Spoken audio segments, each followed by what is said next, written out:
వసంత పంచమి అలాగే నేతాజీ గారి జయంతి సందర్భంగా నన్ను ఇక్కడికి ఆహ్వానించిన పెద్దలు గౌరవనీయులు నేతాజీ ట్యుటోరియల్ కాలేజ్ అధినేత సింగం భాస్కర్ గారికి, అలాగే జగిత్యాల జిల్లా కాంగ్రెస్ పార్టీ అధ్యక్షులు పెద్దలు గాజంగి నందయ్య గారికి, మరి నా తండ్రి సమానులైన పెద్దలు హరి అశోక్ కుమార్ గారికి, అలాగే వేదిక మీద ఉన్న కొండ లక్ష్మణ్ కుమార్ గారికి, అలాగే మేన మహేష్ గారికి, సింగం గంగాధర్ గారికి, ఇంకా ప్రిన్సిపల్ గంగాధర్ గారికి, శ్రీకాంత్ గారికి, అలాగే రేపటి భవిష్యత్తు పౌరులందరికీ కూడా హృదయపూర్వకంగా నమస్కారాలు తెలియజేస్తున్నాను. నేను ఈరోజు చాలా విషయాలు మీకు చెప్పడం జరిగింది. నేను కూడా అలాగే చెప్పుకుంటూ వెళ్తే మీరు బోర్ అవుతారా అని అడుగుతారు.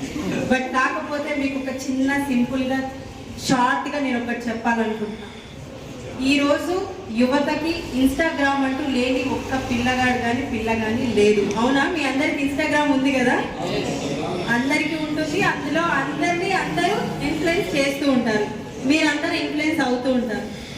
అందులో చాలా రీల్స్ ఉంటాయి, ఆ రీల్స్ అందరూ ఫాలో అవుతారు, లైక్స్ కొడతారు, మీకు నచ్చుతాయి కాబట్టి.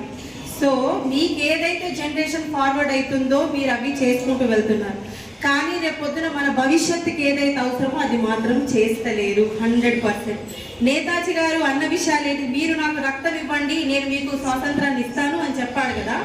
ఈ రక్తం అంటే ఏంటి, స్వాతంత్రం అంటే ఏంటి? రేపటి నాడు మీ భవిష్యత్తు బాగుండాలి. ఈ రోజు మనం ఈ స్వేచ్ఛా వాయువులు పీల్చుకుంటున్నామంటే దానికి కారణం అలాంటి గొప్ప గొప్ప నాయకులు ఆ రోజు మన కోసం పోరాటం చేసింది కాబట్టి ఈ రోజు మనం ఇంత స్వేచ్ఛా వాయువులుగా మిగిలిన్నాం. ఈ రోజు ఈ దేశానికి రైతే లేకపోతే, ఈ రోజు ఈ దేశానికి ఒక సైనికుడే లేకపోతే మనం ఈ రోజు ఈ స్వేచ్ఛా వాయువులు పీల్చుకునే వాళ్ళమా? ఆ రోజు వాళ్ళు పోరాటం చేసి మన కోసం ఈ స్వాతంత్రం తీసుకొస్తే ఈ రోజు కూడా మనం ఈ స్వేచ్ఛా వాయువుల కోసం, ఈ 2 పూటలు మన తిండి కోసం అక్కడ ఆ రైతన్న కష్టపడితే ఆ దేశం బార్డర్లో మన సైనికుడు కష్టపడుతున్నాడు మన కోసం. ఈ రోజు నేతన్నలు వాళ్ళు మన కోసం ఉన్నారని చెప్పేసి సందర్భంగా నేను మీ అందరికీ తెలియజేస్తున్నాను. సో ఇలాంటి మనందరం ఇలాంటి వాళ్ళు మన కోసం కష్టపడుతున్నారు అని అంటే మనం ఈ ఇన్స్టాగ్రామ్స్ ఫాలో అవ్వడము, లేకపోతే ఈ చాటింగ్ల కోసమో ఈ ఫోన్స్ కోసమో కాదు. రేపు రానున్న భవిష్యత్తులో ఈరోజు ప్రపంచ దేశాల్లో అందరూ స్పోర్ట్స్గా ఎదుగుతుంటే, ఎన్నో మెడల్స్ తీసుకొస్తూ ఉంటే వాళ్ళ దేశాల కోసం, మన దేశం కోసం ఎంతమంది మెడల్స్ తీసుకొస్తున్నారు, ఎంతమంది పౌరులు ఎదుగుతున్నారు, ఎంతమంది స్టూడెంట్స్ అంత స్థాయికి ఎదుగుతున్నారు. ఎవరైనా ఇండియా తరఫు నుంచి ఎవరైనా ఆడుతున్నారా, ఎదుగుతున్నారా? మనలో ఆ గోల్స్ ఎందుకు లేవు? మనం ఎందుకు తగ్గుతున్నాం? రేపటి భవిష్యత్తు కోసం మీరు అందరూ ఆలోచించాల్సిందే. ఈ రోజు మేము అందరం చెప్తే మీ అందరికి ఏమనిపిస్తున్నారు? అబ్బా వచ్చిరు 4 విషయాలు చెప్పిరు వేరు, మళ్ళీ నెక్స్ట్ ఏంటంటే ఇన్స్టా స్క్రోల్ చేస్తూ ఉంటారు, అంతే కదా. ఇది కాదు లైఫ్. స్క్రోల్ చేసుకోండి, అది కొంతవరకే ఉంటుంది. కానీ ఫ్యూచర్ ఏంటిది?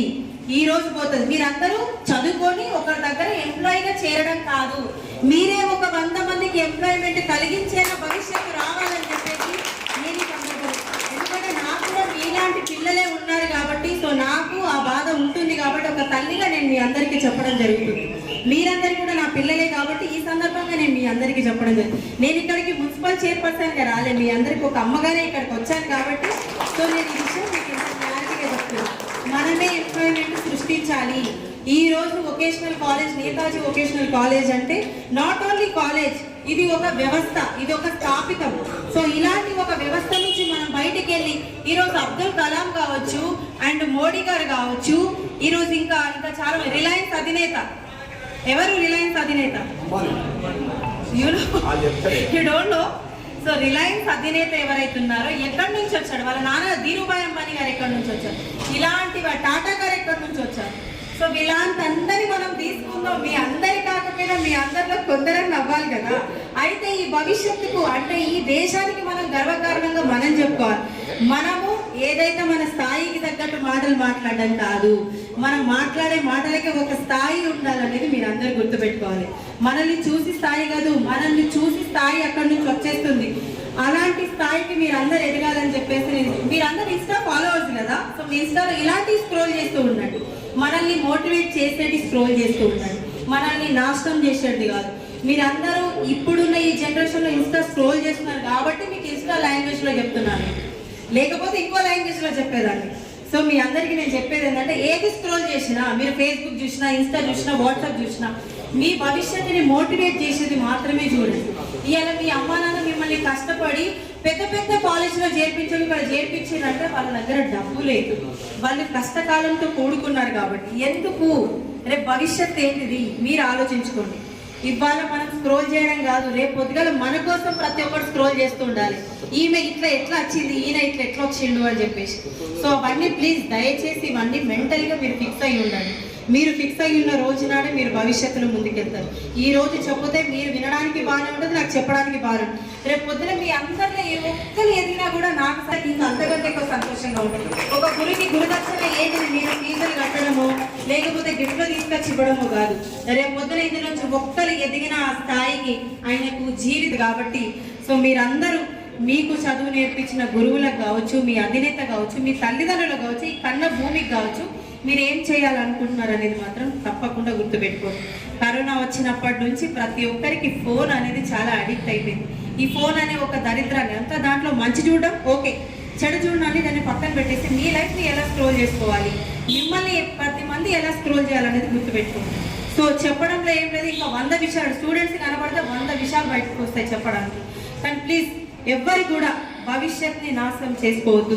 ఒక్కటే గుర్తుపెట్టుకోండి, ఈ రోజు మన కోసం ఇద్దరు పోరాడుతున్నారు, ఒకటి రైతన్న, ఒకటి సైనికుడు. ఆనాడు మన కోసం కొన్ని 100 మంది పోరాటం చేస్తే ఈ రోజు మనం ఇంత బాగున్నామంటే దానికి కారణం వాళ్ళే. సో వాళ్ళు మనకి ఇంత స్వేచ్ఛ వాయిలు ఇచ్చినట్టు మనం ఏం చేస్తున్నాం, దాన్ని పాడు చేసుకుంటాం, మన చేతులారా మన భవిష్యత్తుని పాడు చేసుకుంటాం. సో దయచేసి వాళ్ళందరినీ గుర్తుకు తెచ్చుకోండి. ఈ రోజు గొప్ప గొప్ప నాయకులు ఎక్కడైతే దేశంలో కూర్చున్న వాళ్ళందరూ వాళ్ళ ఇన్స్పిరేషన్ తీసుకొని ఈ రోజు అంత మంచిగా ఈ దేశాన్ని నడుతూ ఒక ఇందిరాగాంధీ